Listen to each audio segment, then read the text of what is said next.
അല്ല, ആവശ്യം ഈ സ്ഥാനാർത്ഥി നിർണയവുമായി ബന്ധപ്പെട്ട് യൂത്ത് ലീഗ് ഒരു ആവശ്യമെന്ന നിലക്ക് പാർട്ടിയുമായി ഒരു ചർച്ച നടത്താറില്ല.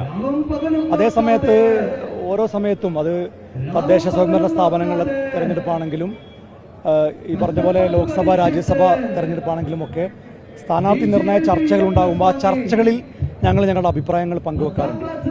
അത്തരം അഭിപ്രായം ഇത്തവണയും ബഹുമാനപ്പെട്ട യൂത്ത് ലീഗ് മുസ്ലിം ലീഗിൻ്റെ സംസ്ഥാന അധ്യക്ഷനെ കണ്ട് ഞങ്ങളുടെ അഭിപ്രായം ഞങ്ങൾ പങ്കുവച്ചിട്ടുണ്ട്. അല്ല, അത് പ്രതീക്ഷയുടെയോ ഞാൻ പറഞ്ഞില്ല, പ്രതീക്ഷ അല്ലെങ്കിൽ ആവശ്യം ഉന്നയിക്കുക, അത് നേടിയെടുക്കുക എന്ന നിലക്കല്ല. ഒരു സ്ഥാനാർത്ഥി നിർണയം ഉണ്ടാകുമ്പോൾ ആ സ്ഥാനാർത്ഥി നിർണയത്തിൽ യൂത്ത് ലീഗിൻ്റെ ഒരു അഭിപ്രായം ഞങ്ങൾ പങ്കുവച്ചിട്ടുണ്ട്.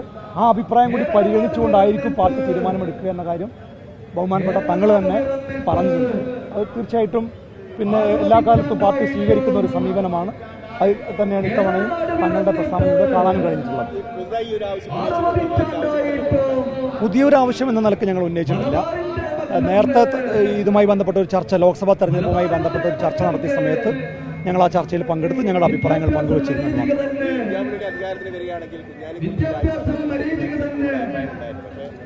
അത് മാധ്യമങ്ങളുണ്ടാക്കിയ അഭിപ്രായമാണ്.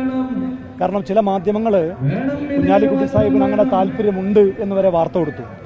എന്നാൽ കുഞ്ഞാലിക്കുട്ടി സാഹിബ് തന്നെ വന്ന് പറഞ്ഞു, എനിക്കങ്ങനെ താല്പര്യമില്ല, ഞാൻ കേരളത്തിൽ പ്രവർത്തിക്കുന്ന ഒരു വ്യക്തിയാണ്, ദേശീയ തലത്തിൽ പ്രവർത്തിക്കാൻ ഉദ്ദേശിക്കുന്നില്ല എന്ന് അദ്ദേഹം വളരെ വ്യക്തമായി പറഞ്ഞു. അപ്പോൾ അദ്ദേഹത്തിന് താല്പര്യമില്ലാത്ത വാർത്തകൾ മാധ്യമങ്ങൾ കൊടുക്കുന്നത് അത് ചില താല്പര്യങ്ങളാണ്.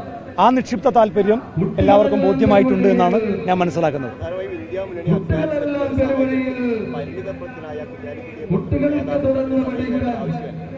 അല്ല, അത് അദ്ദേഹം പറഞ്ഞല്ലോ, അദ്ദേഹത്തിന് പാർട്ടി ഏൽപ്പിച്ചിരിക്കുന്ന ഒരു ചുമതല കേരളത്തിൽ അടുത്ത തവണ അധികാരത്തിൽ UDF കൊണ്ടുവരിക എന്നുള്ളതാണ്. അത് ബഹുമാനപ്പെട്ട സാദിഖ് അലി ശിഹാബ് തങ്ങൾ തന്നെ അദ്ദേഹം ആ കാര്യം പറഞ്ഞു. ദേശീയ തലത്തിൽ പാർലമെന്റിലൊക്കെ പരിണിതപ്രജ്ഞരായ നേതാക്കന്മാർ വേറെയുണ്ടല്ലോ, അതൊക്കെ പാർട്ടി അതാത് സമയങ്ങളിൽ ഉചിതമായ തീരുമാനമെടുക്കും. കുഞ്ഞാലിക്കുട്ടി സാഹിബിന്റെ കാര്യം അദ്ദേഹം തന്നെ വളരെ വ്യക്തമായി പറഞ്ഞു കഴിഞ്ഞു. അല്ല, അത് ഞങ്ങൾ ചർച്ചയിൽ പിന്നെ അക്കാര്യം സൂചിപ്പിച്ചിട്ടുണ്ട്. അത് മാധ്യമങ്ങളോടല്ലല്ലോ പറയേണ്ടത്, അത് ഞങ്ങൾ പിന്നെ പാർട്ടി നേതൃത്വത്തെ അറിയിച്ചിട്ടുണ്ട്. അതറിയില്ല, അത് പാർട്ടി ഇപ്പോൾ ആരെ തീരുമാനിച്ചാലും ഞങ്ങൾ യൂത്ത് ലീഗിനെ സംബന്ധിച്ചിടത്തോളം പാർട്ടി എടുക്കുന്ന തീരുമാനത്തിൻ്റെ കൂടെ നിൽക്കുക എന്നുള്ളതാണ് യൂത്ത് ലീഗിൻ്റെ ഉത്തരവാദിത്തം. അത് X or Y, ഒരു പൊട്ടിത്തെറി ഉണ്ടാവില്ല.